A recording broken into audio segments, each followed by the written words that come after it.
Hello, everyone. Welcome to the Salt Lake West Valley Area Technical Advisory Committee for TransCom. Today is Wednesday, January 18th, and we have 7 items on our agenda today. We will move forward and get started on action item number 1, a review of the October 19th, 2022 meeting minutes. Prior to asking for a motion, is there any discussion or questions about those minutes?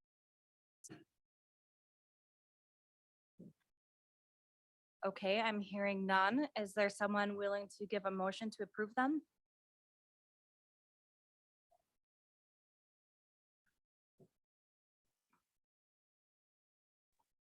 This is Kobe Wilson with West Valley City, and I'd make a motion to approve the minutes.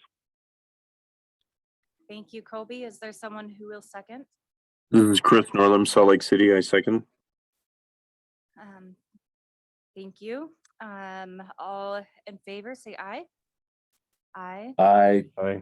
Anyone opposed? Okay, thank you. Those meeting minutes are approved.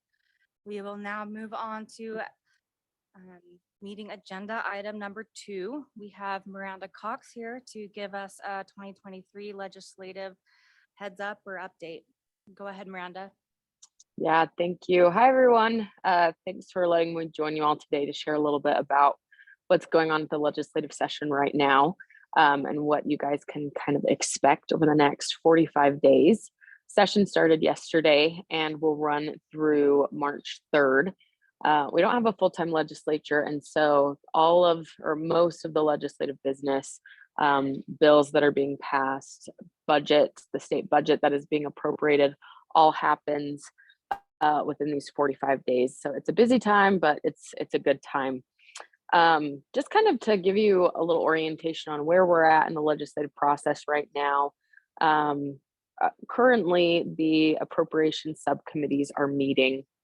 So these subcommittees basically meet over the next 3 weeks or so and are hearing the various appropriation requests from state agencies, from different community partners, and from the governor's budget, and are basically deciding whether or not it's something they think that the state should fund.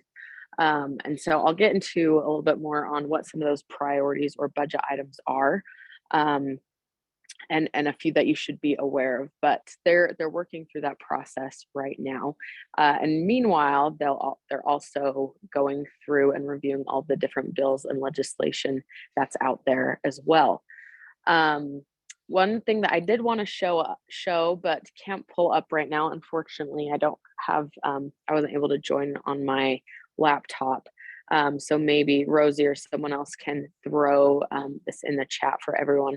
But at WFRC, one way that we try to help you all keep track of different bills and legislation that we think you should maybe be aware of, or that would be helpful for you to know about, is through our WFRC bill tracker. The bill tracker shows the bill, it gives a brief summary, it links to the bill, and then it tells you whether WFRC, the WFRC Council, supports, opposes, or is neutral on any of these pieces of legislation. We focus mainly around transportation related legislation, of course, but also include bills related to air quality and housing and land use and things like that. And so if someone is able to throw that in the chat, that would be great. But please feel free to reach out if you ever have any questions on any bills, how it impacts you, your communities, etc.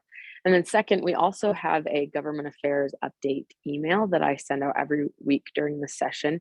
This gives a little bit more of a deep dive into the bills themselves, at least the ones that we're more interested in and watching a little more closely, because it has maybe a greater impact than some of the others. And so if you ever want to be included in any of those government affairs emails, please let me know. I'd be happy to, or let Rosie know as well. We'd be happy to add you to that list. So with that said, what are some of the priorities out there right now? What is the legislature saying? The legislature has kind of indicated that they have 4 different priorities. None of them are transportation right now, but still important to be aware of. The first is water, not a surprise to anyone, especially with all the talk that there has been recently, within the last year, even on the Great Salt Lake, our water supply, water quality, etc. And so they're going to be investing in water quite a bit this year. Second is education, specifically teacher pay. The governor and the legislature have both expressed interest and willingness to increase teacher pay, which is very cool. Third is housing affordability, which isn't a surprise to anyone. That continues to be one of the key issues driving discussions in our areas, in our cities, and in our communities. And then lastly is taxes, and the governor and legislature are all anticipating a tax cut of some sort. What that will ultimately look like, I think we're still waiting to see on that. But for transportation related issues, though, they're not maybe the top 4 issues for the legislature governor right now are still a priority. And so a few that I want to walk through kind of falls under the umbrella of multimodal transportation funding, right? So we have roads, trails, or active transportation, and transit. So for trails, hopefully some of you have heard about the governor's and UDOT's joint announcement of sorts for the Utah Trail Network, which would provide connecting trails and would build trails throughout our communities to further connect us, give individuals alternative options for transportation, and get us outside. And we actually hear that there's a lot of support behind this one. We're excited to see where it will go.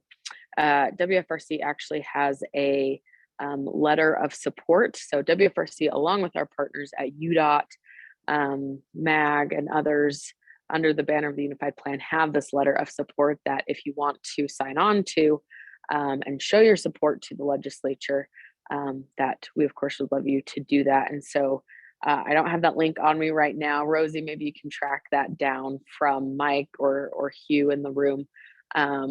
But would love you all to sign in on that.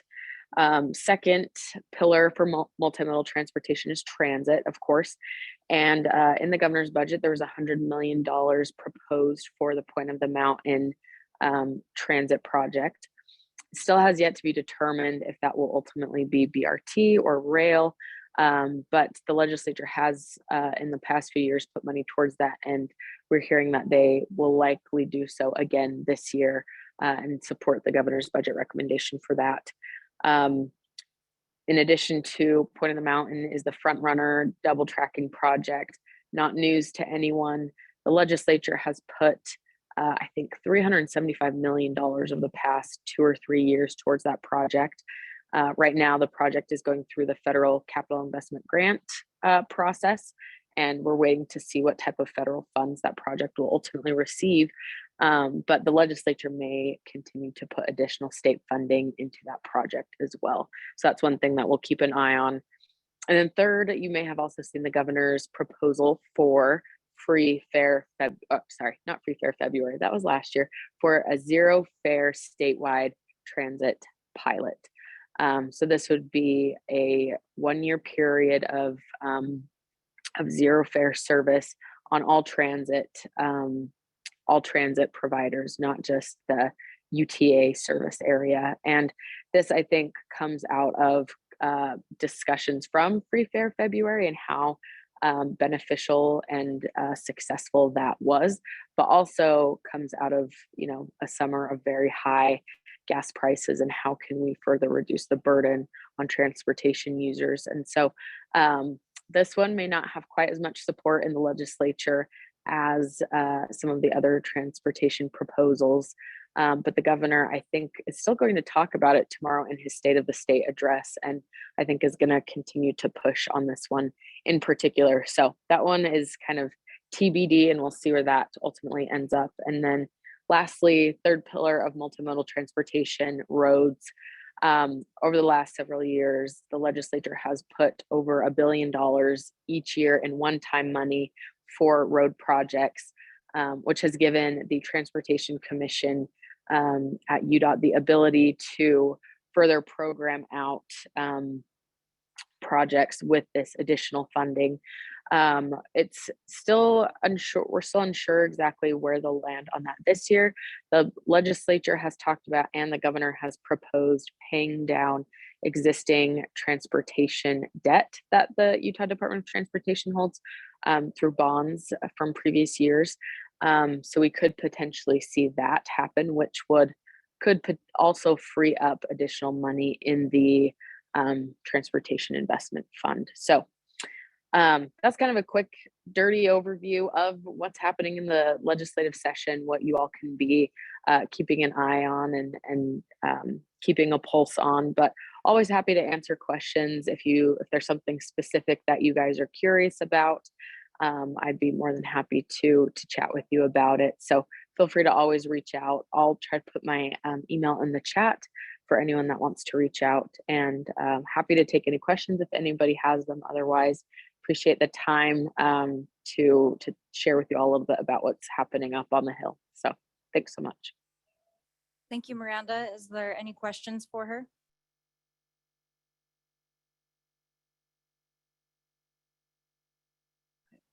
And Rosie has put in the chat the bill tracker, W4C's bill tracker, with a link to that, and also Miranda's email if you'd like to reach out to her to get on the government affairs email list, or if you have any other questions in general for her as well.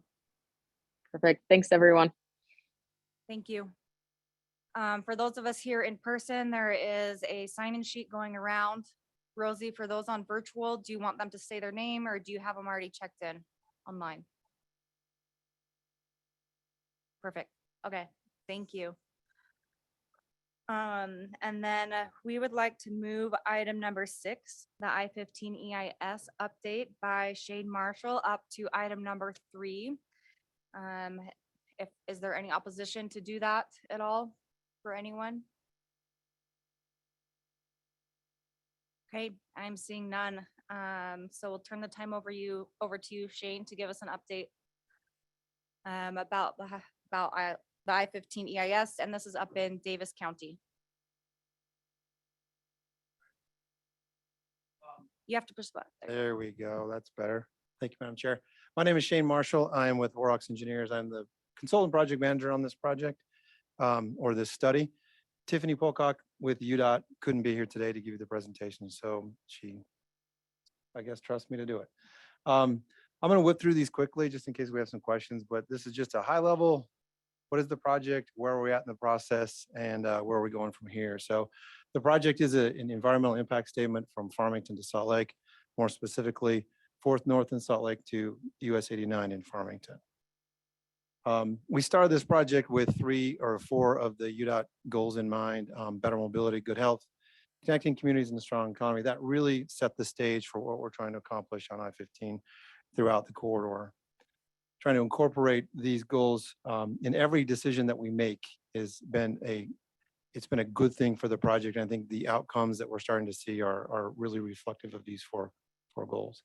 Of course, one thing that we want to make sure that we never forget is that this project, this study, comes from the long range plan.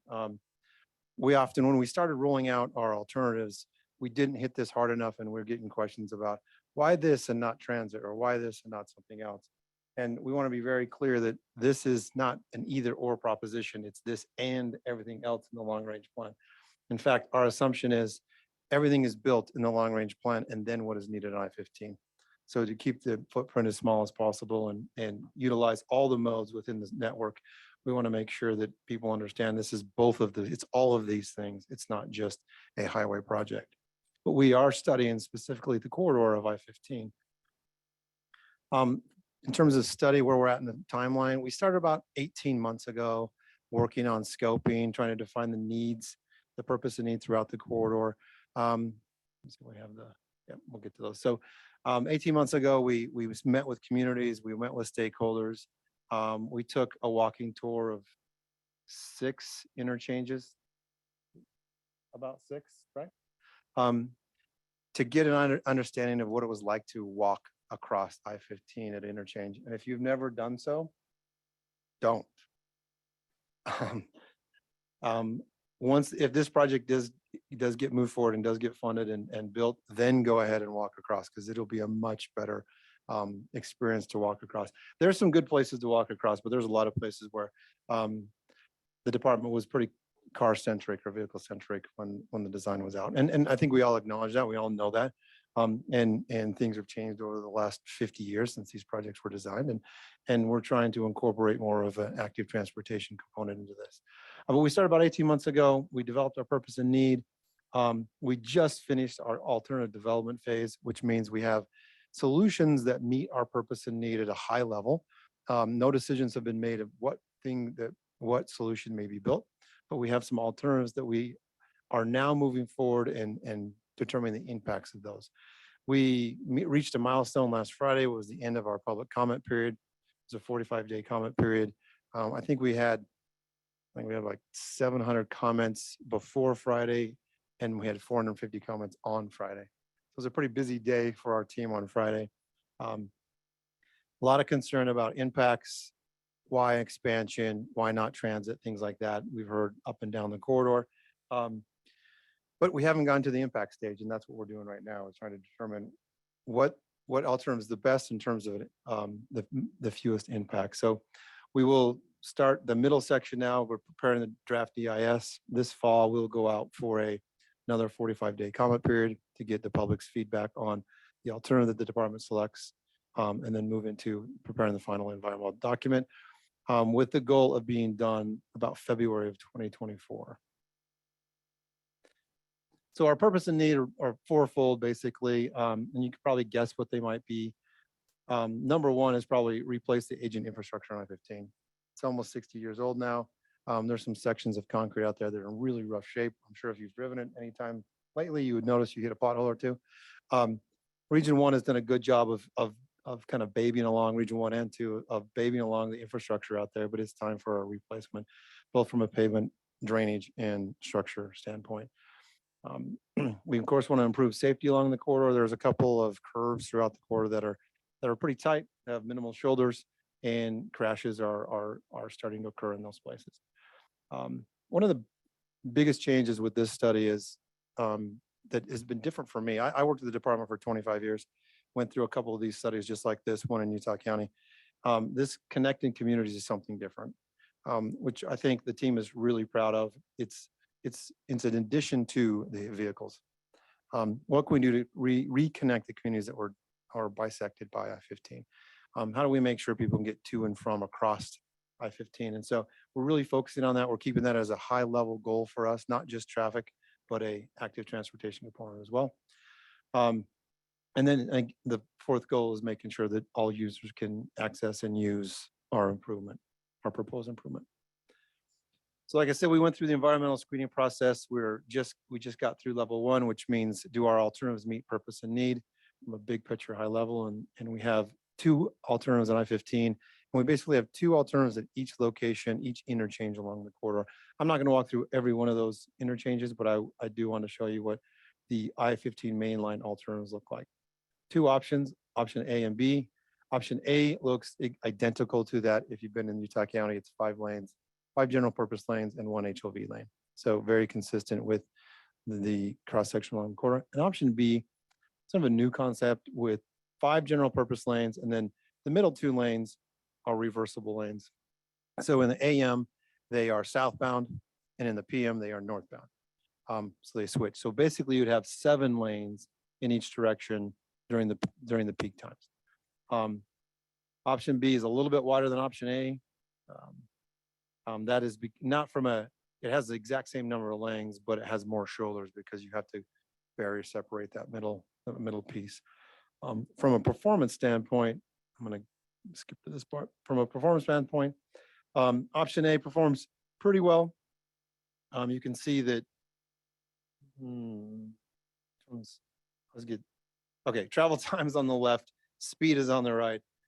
Today, it takes about 18 minutes in the PM or the AM and 19 minutes in the PM to travel that entire 17-mile corridor. If we do nothing, those travel times almost triple to 55 and 66 minutes. Under the traditional A, it cuts in half. So it takes about 30 minutes to do that in 2050, and in option B, it gets down to 21. You can see that the goal isn't to get back to what existing conditions is today. It is to improve significantly the travel times, but not necessarily trying to overcome, well, add all the growth and get back to where we're at today. We're trying to be responsible with the solutions and make sure that they meet the need, but they don't far exceed the need. So these are the locations that have different alternatives along the corridor. Each interchange has a couple of alternatives, whether it's a diamond interchange or a spooey interchange. Super nice to be in a setting like this where I can say spooey and most people know what I'm talking about. That has not been the case for the last 45 days. And if you ever try to describe what a spooey is without a graphic, good luck. It is not easy. We're over here doing stuff like this and it's tough. But each location has a spooey or a diamond. And if there's a spooey proposed, it comes with a grade separated pedestrian crossing so that we can keep pedestrians out of the interchange on their own separate alignment outside of I-15. And in some cases, the diamond does as well, but that's primarily the difference between the diamond and the spooey is the pedestrian access through I-15. Really hit this hard throughout the corridor. We want to make sure we improve the permeability of I-15 to the east and west side. Significant changes in this throughout the corridor. 6 North is one of those locations that I wish I had this video we're starting to work on that maybe we'll come back, Ben, and be able to show some of the solutions we're talking about. But 6 North today is a spooey, has free flow right turns. It is no place for a pedestrian to walk. But it moves a lot of traffic, and that's what it was built to do. Our solution is a diamond at 6 North, the frontage road system to the north that moves traffic just as well, but it accommodates all users much, much better. We've worked a lot with Salt Lake City to get that to make sure we get that interchange right because it is a gateway to their west side and to the east side. So we want to make sure we get that right. So we're still working through some of the issues to make sure we're good there. But along the corridor, we have multiple places where access through I-15 has been improved, not just at interchanges, but between interchanges as well. Like I said, the next step is pretty much getting back in the office, getting a design from the 1% design that we have today to a more like a 5-10% so we can see impacts. We have a 2D design today. We need to turn that into a 3D design, see where the cut and fill slopes touch down, see where impacts to homes might be, minimize those as much as possible, look at utilities and drainage as well.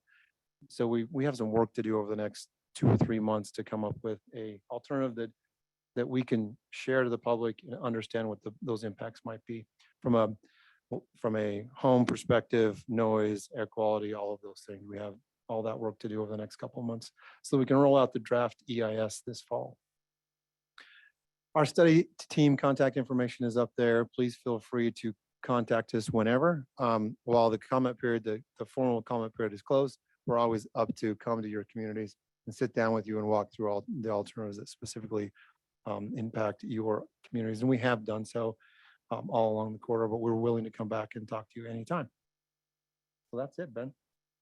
Madam Chair. Perfect. Thank you, Shane. Does anyone have any questions for Shane before he leaves?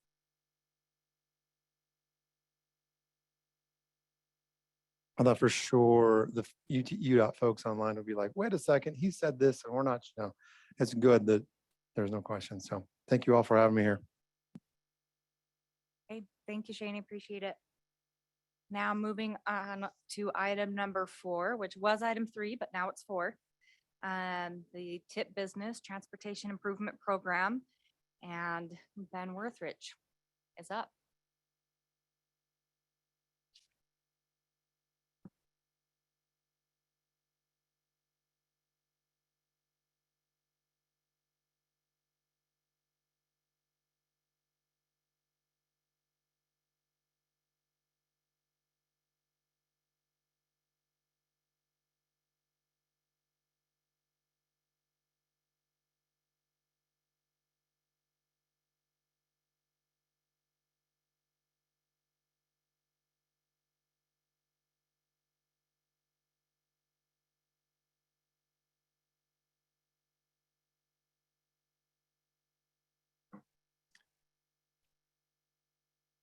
Oh, perfect. Thank you, Rosie. So we're taking just a minute to hand out the copies of the tables of the concept reports received. Hopefully that information is also coming online for those that are with us virtually. There'll be a little difference from those virtually. If you are looking what the materials we have here in the room, we actually have two sets of tables. We have a little 8.5 by 11 and we have the 11 by 17s. That's strictly because I printed it before I checked one of the tables. And so the small 8.5 by 11 is a correction to the table we'll talk about in just a minute. So the purpose for bringing this information to you is so that you have an opportunity to review the list of those concept reports that we have record of. The way these tables are sorted, and well, I'll point out first that we have 4 funding programs this year. In the past, we had the 3, the STP, Surface Transportation Program, the CMAQ, which is Congestion Mitigation Air Quality Program, the TAP, which is the Transportation Alternative Program.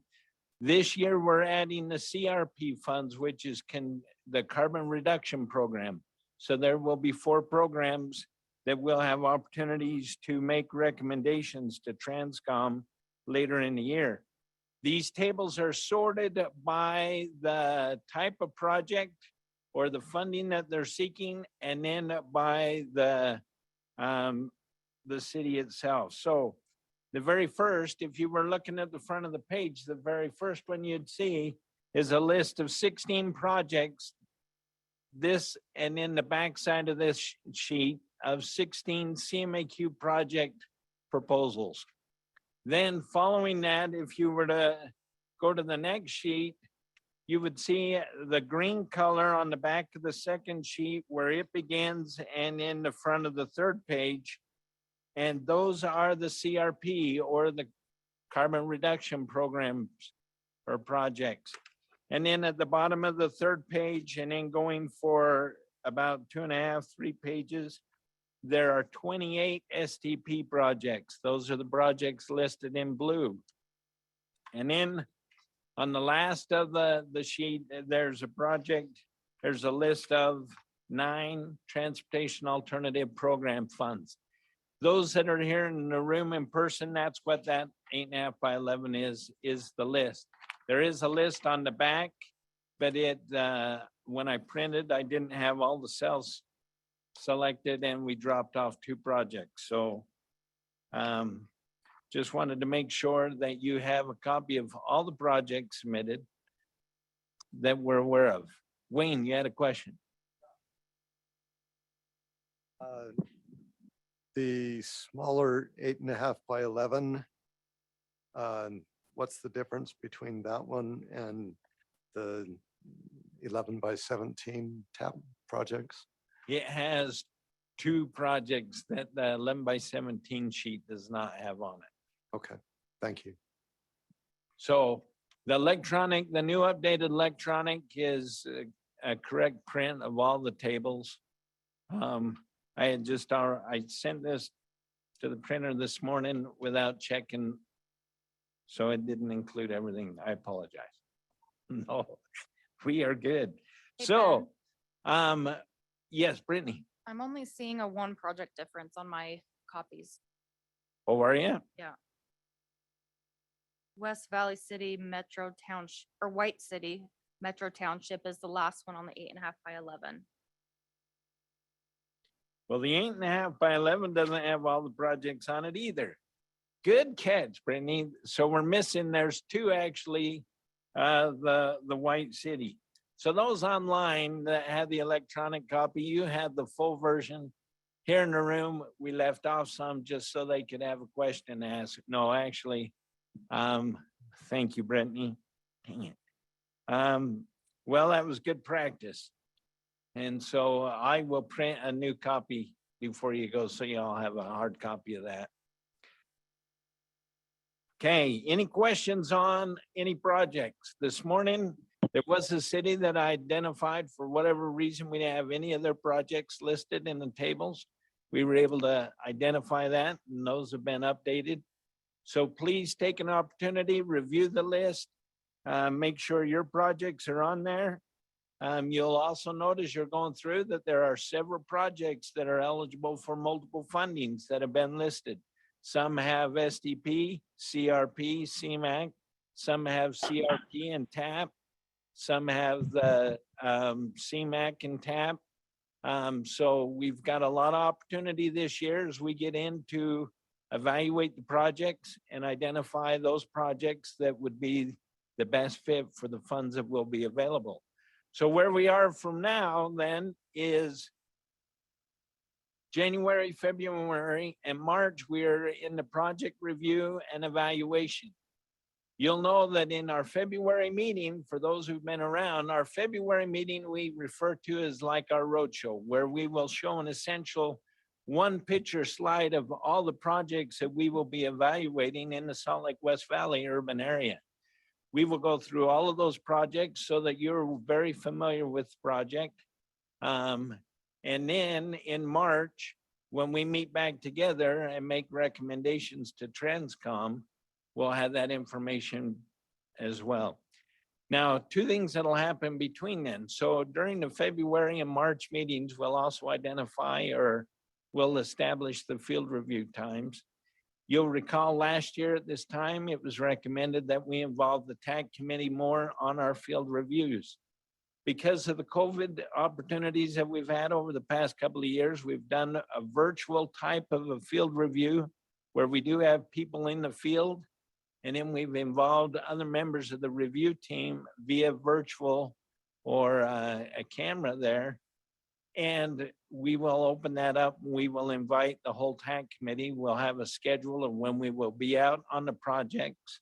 There is a couple of cautions that we're working through. One of those is if we get on a project and we have too many questions and it puts us behind schedule, hopefully we'll have something set up. We're determining if we have maybe someone in the office that can monitor the chat and then be able to relay the chat to us as we maneuver from one location to another location so that we can get the most information out so that you can become the most familiar with the projects. And potentially this will be just one step up from where we've been in the past so that the TAC committee really has a good understanding of the projects out. So our February meeting is a roadshow. It will be a hybrid meeting. We encourage participation. We'd encourage you to be here live. But in our March meeting, we're almost insistent that we have everyone here in person.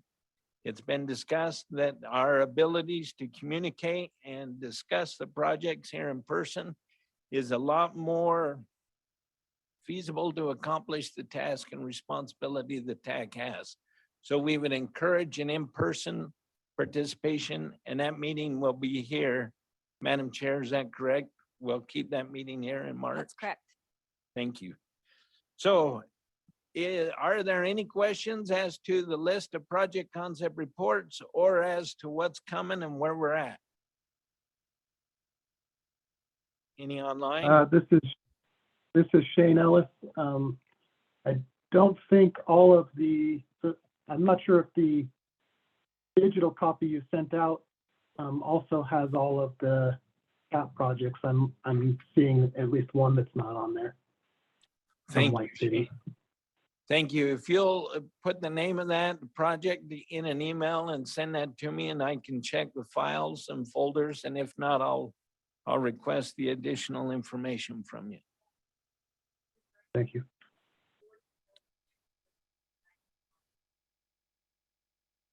Yeah, is that okay?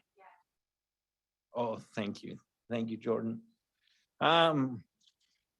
Yes, we'll look into that, Shane. Thank you. Thanks, Rosa. Any other questions? We just want the TAC committee to know and understand how much we appreciate all that you do and the essential part you play in this process. So thank you very much, everyone.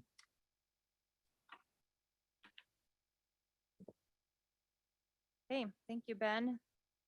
Item number 5, AKA 4 on the agenda, is the active transportation facility coordination, and we have Hugh here to present that item. Thank you very much. Good afternoon, everybody. I appreciate being able to take a few minutes with you here in person and online and just touch base on some biking, walking, safety resources. And we'll get that presentation pulled up. As we do that, sort of a nice lead in that Shane Marshall gave with the I-15 project and some of the things that that project's looking to do that haven't been traditionally looked at in environmental impact studies, especially with large freeway projects like that. So today's just right here. Here are some resources and for things for y'all to think about, especially as you have projects in for application, or maybe even some funded projects through WFRC, and thinking about how to accommodate the safest bicycle and pedestrian facilities into those projects. And I can click this time. Great, thanks. So just a quick reminder of where we have come from this last year with specifically people biking, walking, and having fatal crashes with vehicles. You can see the image on the left. Bicycle fatalities were at 15 for 2022. That's 15 people that lost their lives while riding a bike. Previous year it was 6. The 5-year rolling average is 6. So not a new problem, but it's been exacerbated. And obviously it's just tragic for any of those families that are dealing with that aftermath. Pedestrians, 53 people while they were walking were struck and killed by vehicles in 2022. It's up from 45 in 2021, and 41 people over a 5-year average. So a lot of people, again, it's not a new thing, it's just been exacerbated lately. And so what can be done and what can we do as transportation professionals in the spheres of influence that we have to improve this stuff? So FHWA has really been pushing this safe system approach. And for everybody in the room or online, raise your hand if you've heard of this, if you're familiar with it. I got like kind of half hands.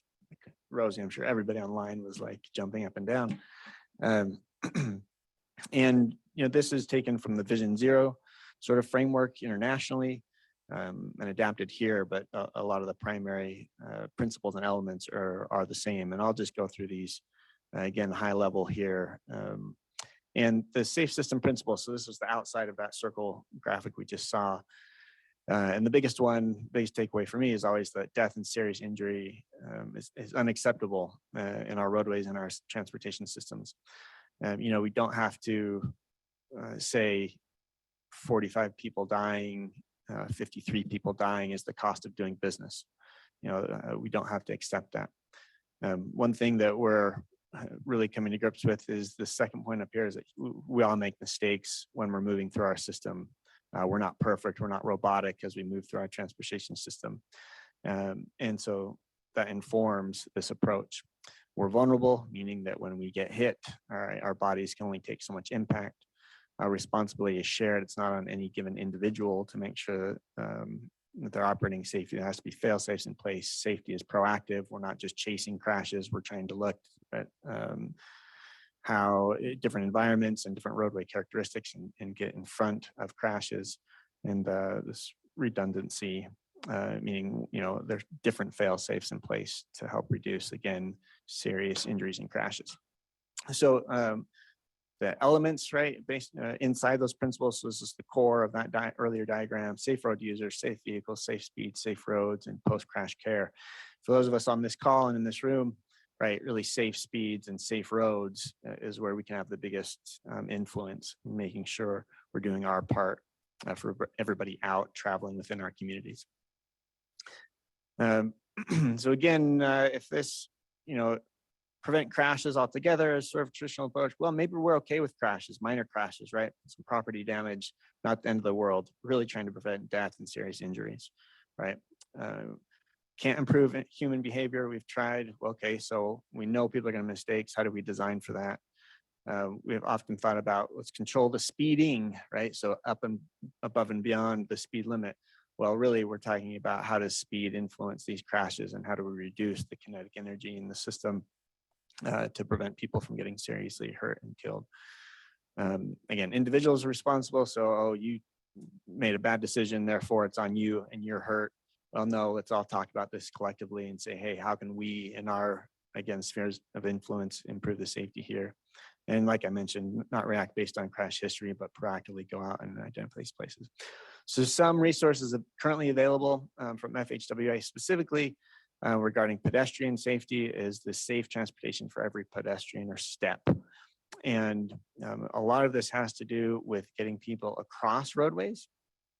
As we see, you know, that's when folks are most vulnerable, obviously when they're crossing through roadways. So a lot of the resources here talk about proven safety countermeasures. These are all types of infrastructure and facilities that can be put in place to improve any given situation for a pedestrian. And what's great about some of these resources that, okay, well, here's the countermeasure, but which one do you want to use? Well, you know, engineers love this stuff, right? Charts and here, right? Decision areas. So you can decide, well, what's the roadway characteristic that you're trying to work on or work with? And right, matrix, and that'll tell you what's the appropriate countermeasure based on those roadway characteristics.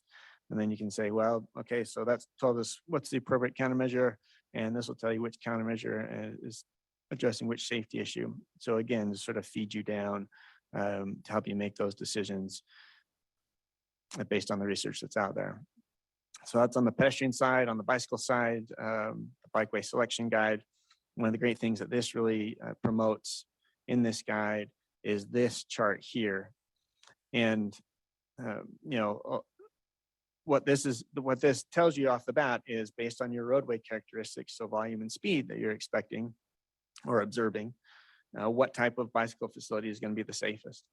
You know, a lot of work in that bike lane, buffered bike lane area, about 30 to 35 miles an hour, 6,000 to 7,000 vehicles per day. A lot of our roads see more than that, but we see a lot of bike lanes being put in, and they're appropriate in certain contexts. But when we get into that type of volume and speeds, 35, 7,000 cars and up, we really want to try and separate those users as best we can. And so at minimum, this gives us the best starting point when we're thinking about what type of infrastructure to include in these projects, again, that y'all are applying for. Gives a good starting point. Some of the other things that come in this bikeway selection guide talks about intersections. Intersections can be tricky. Just shows you, well, here's a little quick diagram on the types of exposure that happens based on traditional conventional bike lanes that go through an intersection versus protected bike lanes that have a mixing zone versus protected bike lanes, separated bike lanes through a roundabout, where the exposure and you know, the exposure to protected intersection from a protected bike lane. And y'all have seen this stuff. Just a reminder, these resources are here, and we're really just trying to improve the safety of everybody out on our roads. Again, in the same selection guide, talking about, you know, what are the safety aspects of given facilities, what do they accomplish, what are the key crash types associated with a bikeway going through an intersection. You can see shared lanes, boulevards, shoulders, bike lanes, things that aren't physically separated have a higher crash risk associated with those bikeway types. Once you get into protected bikeways, separated shared use paths, the crash risks really go down. Other safety efforts that are ongoing. Hopefully everybody is aware on this call about the Safe Streets and Roads for All grant application that WFRC has in at the moment. Kip and Wayne have been leading that, hoping to hear back this month on whether that was accepted. If it is accepted, it's funding to perform a comprehensive safety action plan across our whole region, including Tooele and Morgan counties. And once that safety action plan is complete with identified countermeasures and solutions and potential projects, it'll allow you as cities to apply directly to federal highways for implementation grants. So if you're not participating, we encourage you to participate in that effort. Again, fingers crossed the grant comes through, but that'll be a big, big effort and a great opportunity moving forward to get some things built in your community. The Vulnerable Road User Safety Assessment is something that every DOT in the country now has to perform based on recent legislation, and UDOT just kicked off theirs. Robert Miles is the PM, I think, from UDOT side.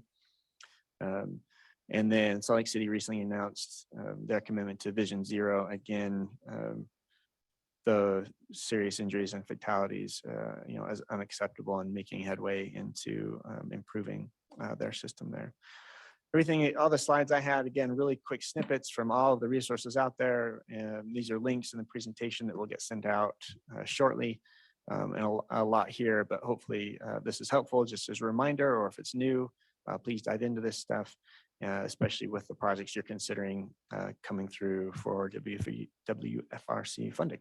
Thanks. Hey, does anyone have questions for Hugh?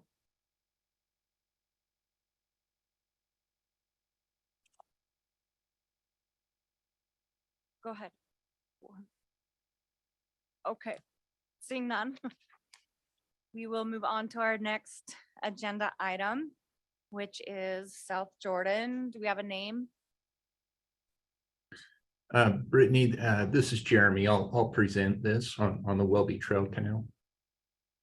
Perfect. Thank you, Jeremy. So we have Jeremy Nelson presenting on the canal trail. So go ahead. Thank you. Just give me 1 sec to share my screen here. Okay, perfect. Everybody can see this, hopefully.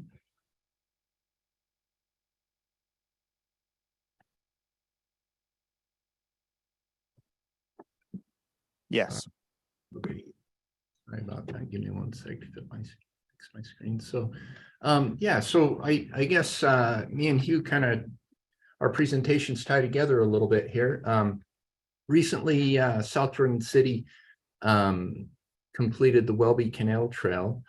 We're pretty concerned about all the roads we have coming through the city, and we're trying to separate the cyclists and the pedestrians as much as we can, through the built out city that we have in a lot of areas. In 2007, there was legislation that was passed to grant immunity to canal companies from personal injury of canal road if the canal roads are used for a public purpose. And so after that legislation was passed, South Jordan City started reaching out to the 4 canal companies that go through our city to see, where they were at with that, if they were willing to allow us to convert the road into a trail. And of the 4, the Welby Canal Trails the Welby Canals seem to be the most receptive to the idea. And so since 2007, we've, like, every year we've put I don't know, about $100,000 or $200,000 towards building this trail. And then also we were able to get some of it built out through development agreements. And just this past summer, we finished it, which was quite an accomplishment for us. And then also, in addition to city funds, we've been using the UDOT TAP fund, TAP grant that I think is being advertised right now. People can put in for that grant. And so it's been a long time coming, but we finally finished it through our city. And eventually, once this extends a little bit to the north, it'll tie into the Bingham Creek Trail system. And then when it gets extended to the south a little bit, it'll tie into the Midas Creek Trail system. And so really, really excited to just kind of have this completed. And then also the politicians are looking at adding other amenities to the trail to try and draw more users to it. Looking at doing a little bike park for a little neighborhood and things like that. Anyway, the trail overall is 3.5 miles long. The cost, it was spread out over multiple years, but it was about $1.3 million total. And now we're going to try and continue building these trails. We're going to start working with another canal company this next summer to try and build another section of trail through the city. And that's it. That's all I had. I just wanted to share that with the group. Thank you, Jeremy. Very good job.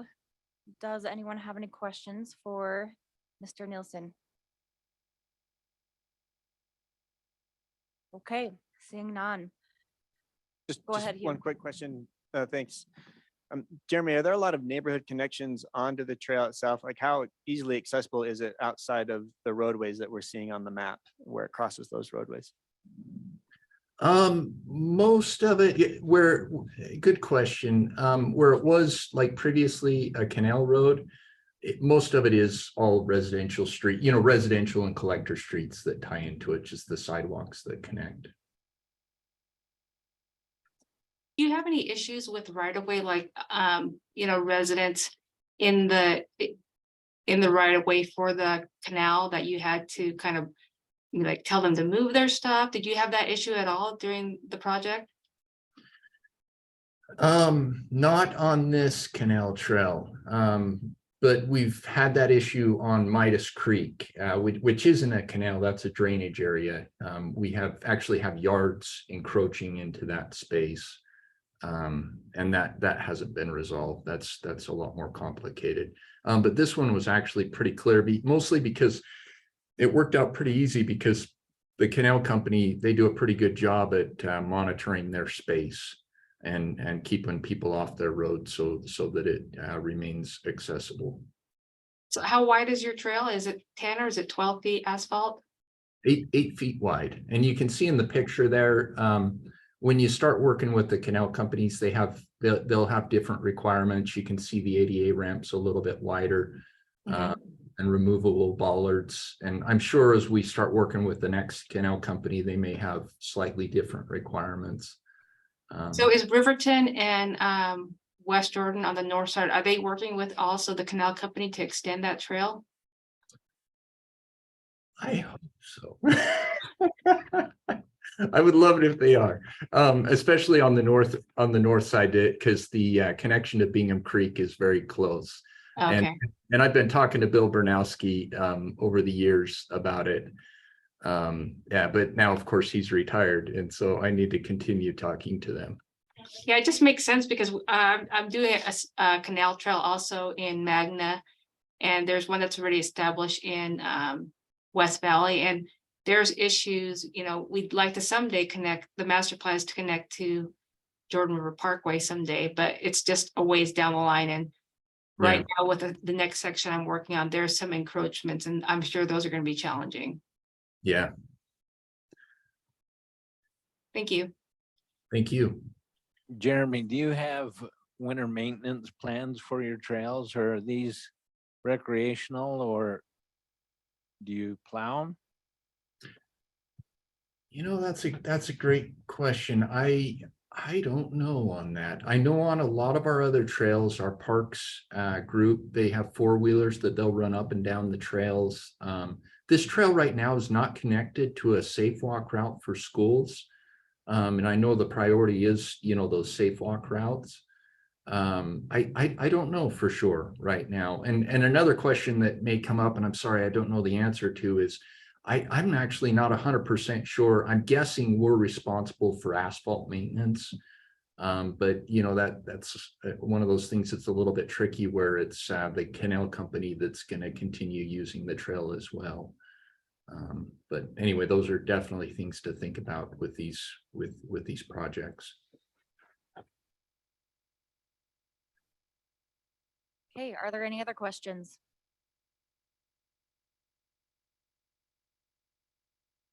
Okay, thank you. Thank you everyone for your attendance and your participation. Thank you WFRC for the refreshments. The next meeting will be February 22nd, and we have Salt Lake to provide a report and refreshments. However, it would be a road show. Would we like to push them to March 29th for the refreshments and presentation? I like refreshments all the time, but it's totally up to you. We will have an in-person here as being a hybrid meeting, Okay, and then for sure in March, the in-person, but there will be, so South Salt Lake, as you mentioned, is in February. And then there will be the next jurisdiction that will come already assigned for March.